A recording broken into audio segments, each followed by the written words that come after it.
Hello বন্ধুরা, এই দেখো এত সুন্দর ভিউটা দেখো আর আকাশটা দেখো, খুবই ভালো লাগছে। তার জন্য একটা গান মনে পড়লো, গান গাচ্ছি।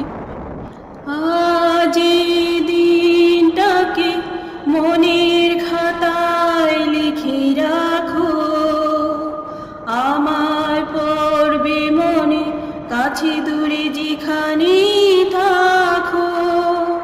হো হো হো, আহা আহা, হুম হুম হুম হুম।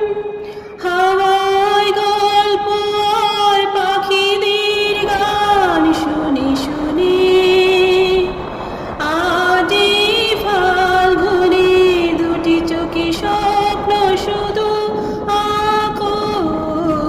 আজ এই দিনটাকে মনের খাতায় লিখে রাখো, আমায় পড়বে মনে, কাছে দূরে যেখানে থাকো।